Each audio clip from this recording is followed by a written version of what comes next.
Bismillahirrahmanirrahim. Assalamualaikum warahmatullahi wabarakatuh. Waalaikumsalam warahmatullahi Waalaikumsalam warahmatullahi wabarakatuh. Wabarakatuh. Oke, alhamdulillah. Hari ini kita masuk ke minggu ini. Kita masuk ke pertemuan ke-6 ya. Nanti UTS-nya bukan di pertemuan ke-8 ya, tapi pertemuan ke-9. Jadi masih ada pertemuan 7 sama pertemuan 8. Di pertemuan 8 nanti kita masih teori karena FEB dulu yang UTS ya. Gantian.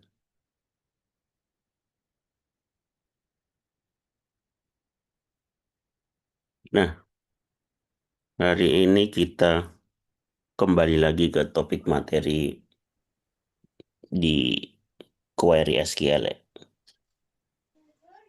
Materi yang perlu disampaikan itu banyak ya. Karena di kurikulum sebelumnya itu ada basis data, ada manajemen basis data. Di kurikulum yang baru ini cuma ada basis data ya. Jadi kita harus belajar dua teori ya.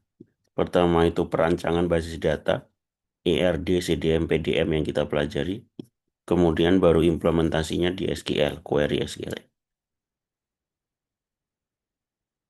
Kita balik lagi ke SQL. Di materi hari ini,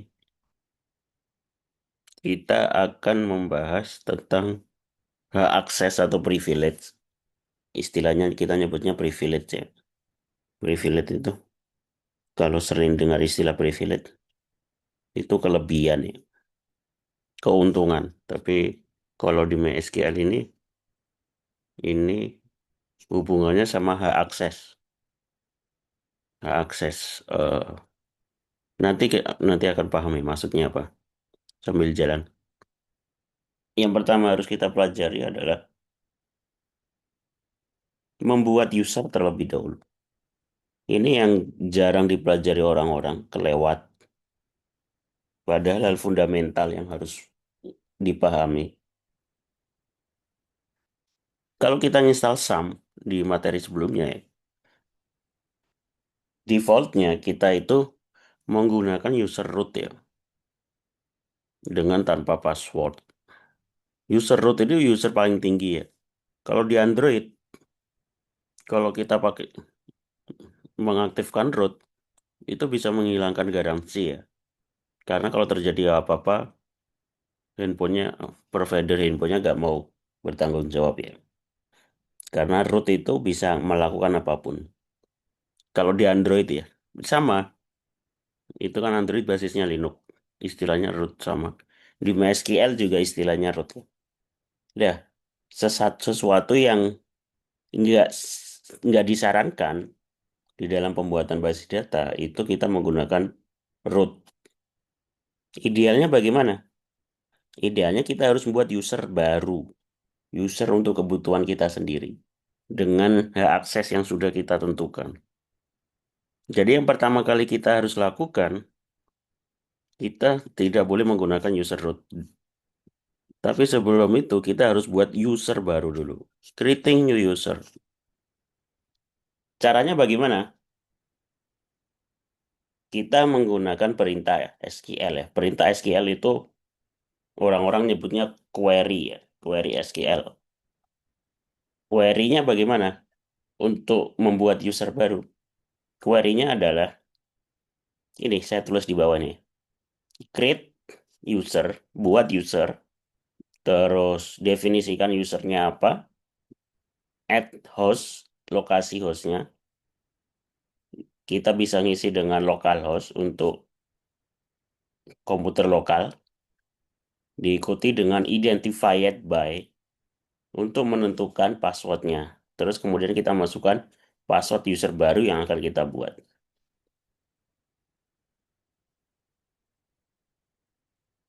Saya kasih contoh, enggak saya kasih contoh ya, saya kasih screenshot hasil contoh yang pernah saya lakukan ya, karena saya di sini belum install MySQL. Di komputer yang Windows ya, saya installnya. Komputernya di kampus, saya di rumah, jadi nggak bisa ngasih contoh. Saya kasih screenshotnya aja ya. create user perintahnya. Jangan lupa login dulu ya. Loginnya sudah kalian lakukan. Sudah pernah nyoba di tugas 2, ya, pertemuan 2. Setelah login, di sini MariaDB ya, bukan MySQL sebenarnya. Setelah login sebagai root, kita tulis perintahnya create user. Nama usernya pakai kutip, ini nama saya Dwi, at localhost, identified by 123. Passwordnya 123 yang gampang. Kemudian kita exit. Cara exitnya bagaimana? Tulis exit titik koma. Ya ya, di sini juga jangan lupa titik koma ya. Kalau nggak ada error pasti akan muncul seperti ini. Nanti akan muncul by. Setelah exit, kita masuk sebagai user baru. Caranya bagaimana? MySQL, min U, username. Kita masukkan user baru, Dwi. Min P, password. Kita bisa nulis di sebelahnya sini sebenarnya. Min P terus diikuti passwordnya 123. Nanti otomatis masuk. Tapi tidak disarankan. Kenapa? Karena nanti passwordnya ketahuan ya. Orang lain bisa ngelihat ya. Orang yang di belakang kita bisa ngelihat. Bisa ngintip. Jadi tidak aman. Biar aman bagaimana? Setelah min P, kita enter. Nanti akan muncul enter password, masukkan password. Kita tulis 123, dia akan berubah menjadi bintang-bintang ya. Untuk kerahasiaan. Jadi orang di belakang kita yang ngintip itu nggak tahu. Kalau passwordnya benar, ya nanti akan masuk ya ke user baru. Menggunakan ini bukan user root ya. Kemudian kita masuk ke basis database-nya. Contohnya saya punya database pegawai, kita masuk ke database pegawai, use pegawai, titik koma, itu akan terjadi error. Kenapa terjadi error? Di sini muncul error ya. Kalau muncul error, saran saya, ini nggak harus di mata kuliah basis data ya, di pemrograman apapun, kalau muncul error, yang pertama jangan khawatir, jangan takut, jangan putus asa. Errornya dibaca. Kalau nggak paham, errornya ditaruh di ChatGPT. Tanyakan, ya maksud error ini apa? Proses belajarnya seperti itu ya kalau ketemu error. Bukan langsung nanya temennya, kok error gitu ya. Harus berusaha dulu terlebih. Harus berusaha sendiri terlebih dahulu. Sekarang sudah ada ChatGPT, lebih mudah. Dulu ada Google, bisa lebih. Harus nyari-nyari dulu. Sebelumnya lagi nggak ada Google, harus pakai buku. Sekarang harusnya lebih mudah. Kalau error kayak gini dibaca aja. Error 1044 atau 42.000. Akses di net. Jadi otomatis harus bisa bahasa Inggris ya. Belajar bahasa Inggris. Jangan alergi bahasa Inggris. Akses di net artinya di net ini kan past tense ya. Dari deny, ditolak. Jadi aksesnya ditolak. Artinya apa? Artinya user yang tadi kita buat, Dwi ini, tidak punya akses ke database. Jadi alurnya setelah kita buat user, kita harus kasih hak akses terlebih dahulu ke dia supaya dia bisa mengakses database atau tabel. Bisa dipahami ya? Bisa, Pak. Karena nanti ada tugas pembuatan hak akses. Hari setelah ini, nanti di akhir materi. Jadi setelah bikin user, kita harus ngasih hak akses ke user tersebut. Itu kayak kita ngasih kunci rumah ke orang baru, user baru. Terus kita harus ngasih penjelasan orang baru itu boleh masuk ke ruangan mana aja. Terus ruangan mana aja yang nggak boleh dimasukin gitu ya. Gambarannya seperti itu. Harusnya mudah dipahami. Sebelum masuk ke pemberian hak akses, ini beberapa query yang bisa untuk menambah pengetahuan tentang beberapa query yang diperlukan. Contohnya, menampilkan user yang ada. Dalam beberapa hal, setelah kita buat user, Kita bisa buat user 10, 20 kan banyak ya. Terus kemudian kita lupa ya, usernya itu apa saja sih. Kita mau login, terus lupa user yang sudah dibuat itu apa aja. Karena kita nggak punya catatannya ya. Nah, kalau lupa, caranya gimana? Kayak kita mau login ke Android terus lupa passwordnya itu. Caranya adalah masuk ke user root. Kalau user root di password dan passwordnya lupa ya nggak bisa, susah. Harus direset. Nah, kalau lupa usernya itu apa saja, kita masuk ke user root. Nah, di dalam user root kemudian kita lakukan select atau query ini. Select, tampilkan user dan password dari database MySQL, tabel user. Nanti dia akan menampilkan usernya sama passwordnya. Tapi passwordnya dienkripsi ya, tetap nggak bisa kita lihat. Jadi ini root, passwordnya kosong, Doi, passwordnya dienkripsi. Ini root kosong, PMA itu ya user bawaan juga. Tujuannya kalau kita lupa user. Terus yang lain,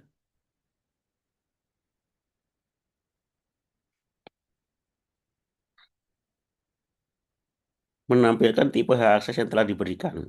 Sama juga. Terus kita kan nggak punya catatan ya. Kalau usernya sudah banyak, terus lupa user-user tersebut itu punya hak akses apa saja ya. Kita bisa lakukan perintah show, tampilkan grant itu hak akses for nama user ya, at localhost. Jadi dia akan menampilkan grant user DUI. Di sini ditampilkan grant usage, dia hanya bisa memakai dari semua database dan semua tabel ini maksudnya.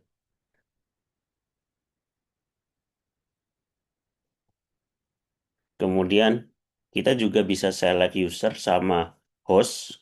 Host itu dari mana dia bisa ngakses. Di sini muncul ada localhost, ada 127.0.0.1. Ini IP address localhost ya. Kalau belajar jaringan komputer nanti akan paham konsep IP address, dan IP address lokal itu 127.0.0.1.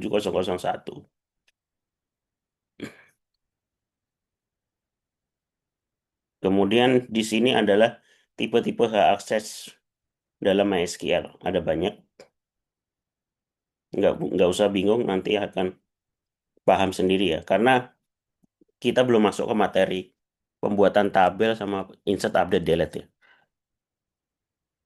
Kita belajar hak aksesnya terlebih dulu. Jenis-jenis hak akses dalam MySQL. Di dalam MySQL ada beberapa jenis. Yang pertama adalah hak akses global. Global itu keseluruhan. Dalam satu DBMS kan terdiri dari beberapa database ya. Dalam satu database terdiri dari beberapa tabel. Lah, akses global itu berarti dia bisa mengakses keseluruhan. Biasanya ditulis dalam bentuk bintang, titik bintang. Maksudnya apa? Ini dari grant hak akses on bintang, titik bintang itu nama user. Bintang, titik bintang itu maksudnya bintang yang pertama adalah seluruh database. Bintang yang kedua adalah seluruh tabel. Jadi kalau untuk penyebutan keseluruhan itu pakai bintang ya. Kalau di Windows atau di pencarian gitu kan, biasanya kita melakukan pencarian. Kalau kita mencari keseluruhan, sebenarnya saya pengen cari seluruh yang ekstensinya PDF. Itu kan bisa bintang, titik, PDF. Dia akan menampilkan seluruh file yang ekstensinya PDF ya. Jadi mengabaikan nama filenya. Kalau di Windows seperti itu ya, di komputer. Jadi hak akses global ini seluruh database dan seluruh tabel. Kemudian ada hak akses database. Jadi kita spesifik tentukan database apa gitu ya. Jadi perintahnya grant, ini perintah untuk pemberian hak akses. Nama hak aksesnya bisa select, update, insert, update, delete. On, di atas nama databasenya kita spesifik, titik bintang. Nah berarti keseluruhan tabel. Itu nama user. Itu hak akses database. Kemudian ada hak akses tabel. Kalau hak akses tabel berarti ya nama database di spesifik, nama tabel spesifik. Yang terakhir ada hak akses kolom. Hak akses kolom ya berarti tabelnya spesifik, databasenya spesifik, ditambah kolomnya. Disebutkan kolom apa saja. Kolom itu field ya, ID, atribut ya. Atribut yang ada di tabel atau entity. Saya kasih contoh, biar lebih jelas, saya kasih contoh studi kasus ya di sini. Studi kasusnya adalah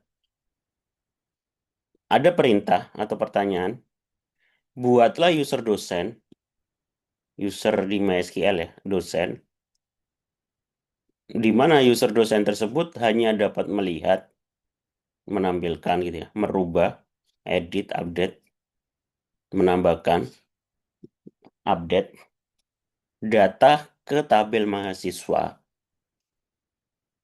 di database pegawai.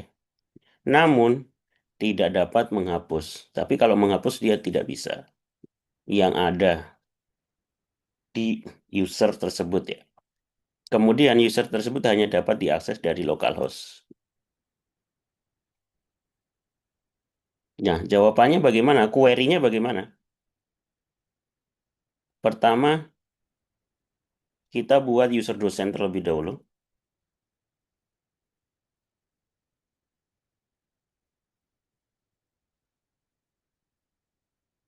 Create user dosen, ya kan? Add localhost, identified by, karena di tugasnya tadi gak ditentukan passwordnya apa ya terserah ya. Kita pakai yang 123 aja yang mudah diingat. Query oke, artinya berhasil. Kemudian kita nggak langsung login ya. Kita lakukan pemberian hak akses terlebih dahulu. Grant, kemudian select. Maksudnya grant adalah kita kasih hak akses berupa select untuk menampilkan, insert untuk menambahkan data, update untuk mengedit data. Insert itu memasukkan ya, update itu menambahkan. Kemudian di database pegawai, tabel mahasiswa kepada to user dosen at localhost. Nah, query oke ya. Berarti tidak ada yang error. Ini sudah menjawab pertanyaan tadi. Nah, kita harus disuruh pembuktian. Pembuktiannya bagaimana? Ya, kita buktikan dengan cara login sebagai user dosen. MySQL min u dosen, min p, passwordnya 123. Setelah masuk, kita masuk ke database pegawai menggunakan perintah use pegawai, dan berhasil. Enggak, maksudnya sudah punya hak akses berarti enggak ditolak. Kemudian kita lakukan perintah select. Select bintang from mahasiswa, muncul datanya. Tetapi ketika kita lakukan perintah select bintang from tabel, dari tabel umur, akan muncul error masalah hak akses ya. Ada denied, ini artinya masalah hak akses. Berarti grant kita tadi berjalan ya. Ini membuktikan bahwa user dosen tidak bisa mengakses umur, data tabel umur, hanya bisa mengakses database. Termasuk delete ya, ini nggak ada contoh delete-nya, harusnya ada. Kalau kita delete salah satu data di sini, dia akan error, karena dia nggak punya akses delete, hanya bisa melihat dan menambahkan. Bisa dipahami sampai di sini? Kira-kira ada pertanyaan?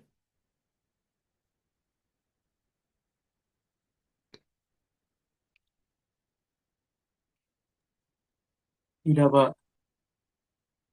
Ini contoh lain, studi kasus lain. Buatlah user pengguna yang dapat melihat seluruh tabel di dalam database mahasiswa, namun hanya pada kolom NIM, nama, dan umur. Nah, ini spesifik ya. Database mahasiswa, terus kolomnya hanya NIM, nama, dan umur. dan user tersebut hanya akan mengakses dari IP tertentu ini. Berarti kita buat user dulu, user pengguna, create user pengguna @192.168.0.4 itu IP addressnya. Identified by 123. Kemudian kita lakukan pemberian hak akses grant select. Karena dia kolom, kita spesifikkan select kolom apa saja. Hanya dapat melihat itu berarti select aja. Name, nama, umur. On, database pegawai, tabel mahasiswa. Kepada user pengguna 192.168.0.4.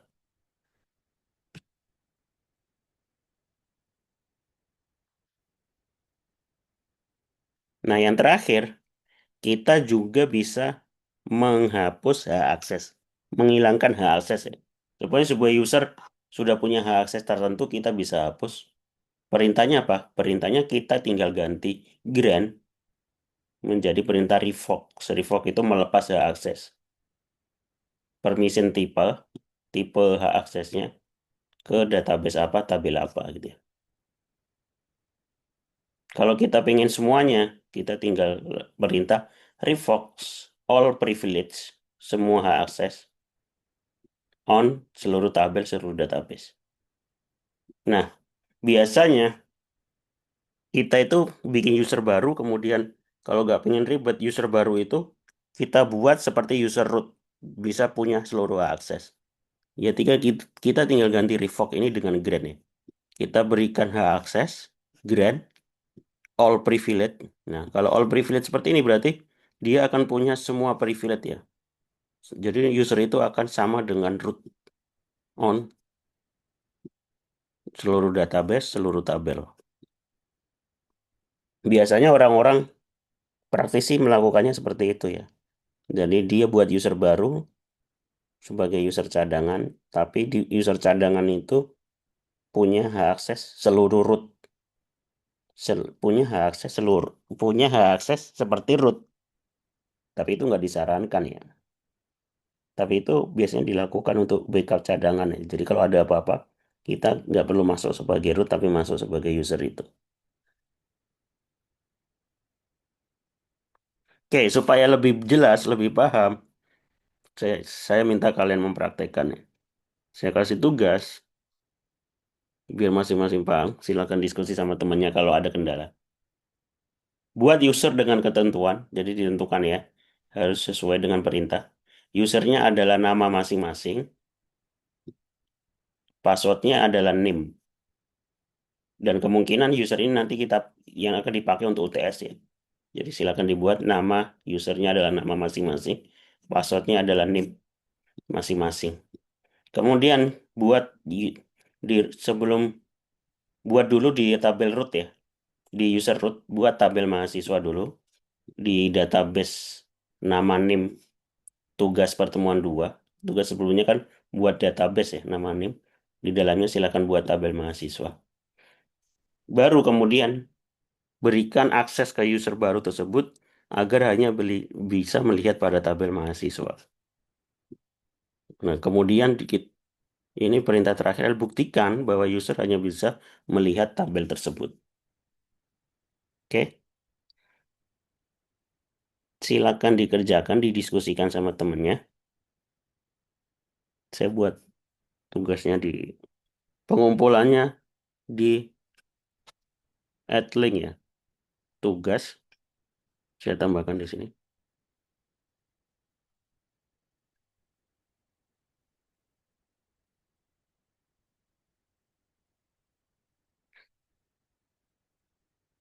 Batas pengumpulannya minggu depan. 1 minggu aja, karena saya kira nggak susah.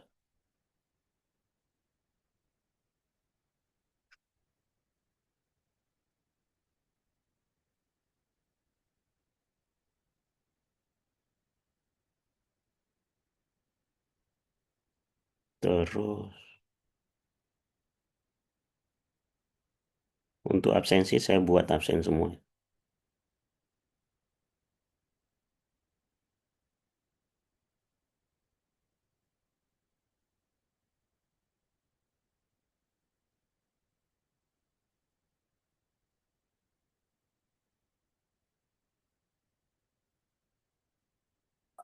Oke, sampai sini ada pertanyaan.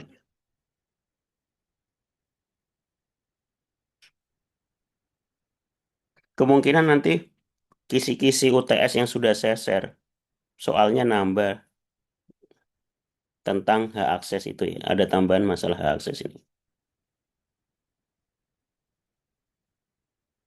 Jadi nanti UTS-nya sudah ada gambaran ya. UTS nanti ngambil soal untuk mendapatkan studi kasus.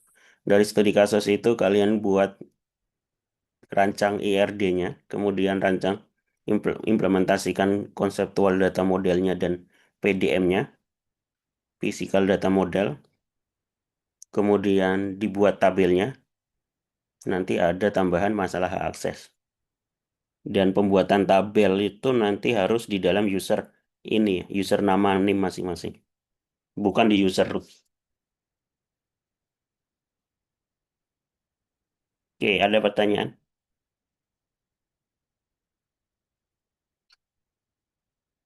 Nggak ada. Tidak ada, Pak. Enggak ada, Pak. Oke, kalau nggak ada, saya cukupkan. Terima kasih untuk yang sudah mengikuti. Kalau ada yang ketinggalan, nanti silakan lihat rekaman perkuliahannya yang saya share di grup ya. Terima kasih. Saya akhiri. Assalamualaikum warahmatullahi wabarakatuh. Waalaikumsalam warahmatullahi Waalaikumsalam wabarakatuh. warahmatullahi Waalaikumsalam wabarakatuh. warahmatullahi wabarakatuh.